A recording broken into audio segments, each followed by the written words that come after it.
Imagine a film from 30 odd years ago, James Earl Jones voicing the villain in all his epic glory, a tale of good versus evil. What? No, this ain't Star Wars. This here's got dragons.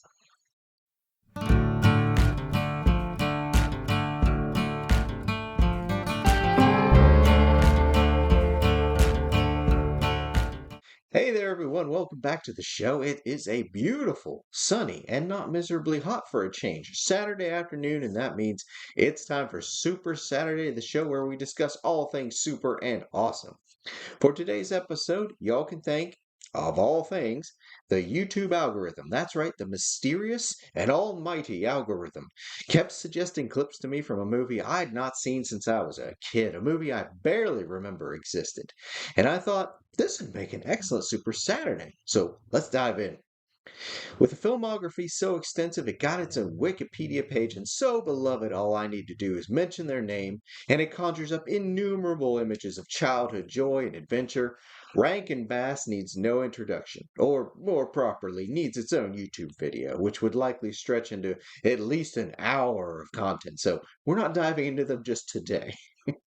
But you all remember them. All the Christmas specials, the 77 Hobbit, followed by the 80s Return of the King, to the numerous TV shows like Thundercats and Silverhawks. Rankin Bass was one of the names synonymous with childhood entertainment.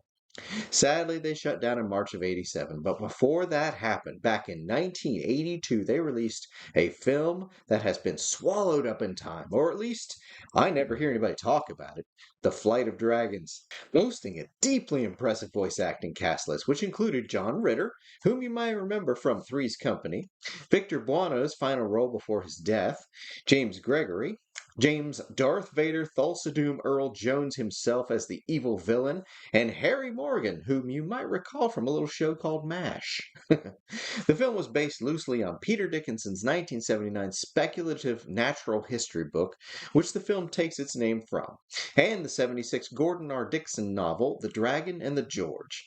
The plot isn't new. An evil wizard attempts to subjugate the world through black magic, and heroes rise to stop him. However, the protagonist has an altogether new perspective on the entire matter, as he is a man of science drawn from the 20th century into this magical realm. Yes, the plot is literally magic versus science. It's a film I personally have not revisited, but that could also be considered a failure on my part, as the film itself is very fun, very entertaining. Not to mention, my gosh, if you listen to how hard James Earl Jones went in this film, you'd give the guy an Oscar right out of the gates. He was having a grand old time recording this.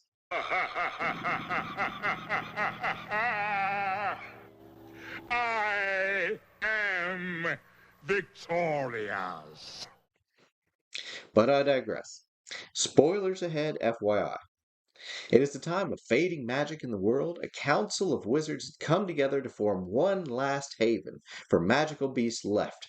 However, one wizard, the film's villain, Omadon, decides this is a fool's last gasp and instead sets about using his magic to corrupt humanity into destroying itself. See, this is why I believe I haven't revisited the film in ages. If you're having an argument over magic versus science, I'm going with magic every time. As a kid growing up in what's known as Cancer Alley here in the Mid Ohio Valley, I saw every day what science brings, and I ain't much of a fan. But I digress yet again. A grand quest results, and you could be forgiven assuming it would be the usual cartoon fare. Some light peril, lots of situational danger and escapes and such. And the film does indeed have those things. But what it also has in abundance is death. The kill count in this flick is, well, it's unusually high. Whereas with the great works of Tolkien, you're probably safe from death unless your name is Sean Bean. This quest just goes on a killing spree. There are stakes in this one. Further, there is the constant reiterated conflict of magic versus science. We're shown a magical ability or spell or thing, and then the 20th century scientist explains why it functions and how it can be exploited or defeated utilizing science. But there's more than that too. You can see the conflict within the scientist as he sees the value and beauty of magic, of things beyond what is known and understood. He sees the immeasurable value of wonder, the thrill of not knowing, of not everything being quantified and shoved on a shelf. Ultimately, science is victorious, the existence of the one erasing the existence of the other.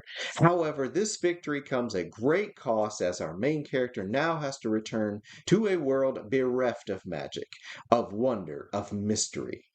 Thankfully, there is a bittersweet ending in as the princess he fell for within the film is allowed to join him in his banal mundane world. So there's that. Reviews of the film reflect the heartwarming and positive impression. IMDb is sitting at a solid 7.6 stars out of 10, alongside Rotten Tomatoes at 92% positive rating. Amazon, presenting numerous buying options all around 15 bucks, holds solid at 4.8 stars out of 5. Same deal over at eBay where the DVDs are going for oddly 5 bucks more. One of those weird situations where eBay is actually pricier. As a bit of trivia, of course, we all know Rankin Bass went under and got absorbed. That was back in '87, where it was folded into Lorimar, and then later everything went to Warner, if my memory serves. But did you know the animation studio behind the film, Topcraft, also went bankrupt in '85? It seems like there was a string of it going around.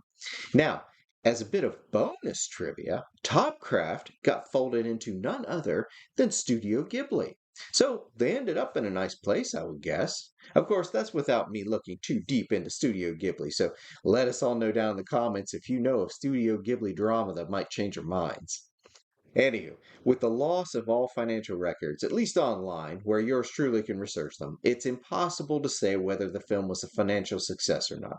However, going solely on the widespread positive reviews and love fans still have for the film, I'd say it probably did okay. All this being said, there are worse ways to spend 92 minutes of your time than to rediscover this old heartwarming classic. So you might consider getting yourself a copy today. Heck, it's available from Amazon streaming and probably several other places as well.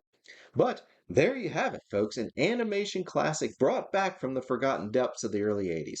I hope this little vignette has entertained you all, and I do thank each and every one of you for your time. Now get on out there and enjoy the day. Put in a good movie, watch yourself a cartoon, read a comic, gather around the table, roll some dice, make some memories, drink a little water, get some exercise, and as always, have a good one.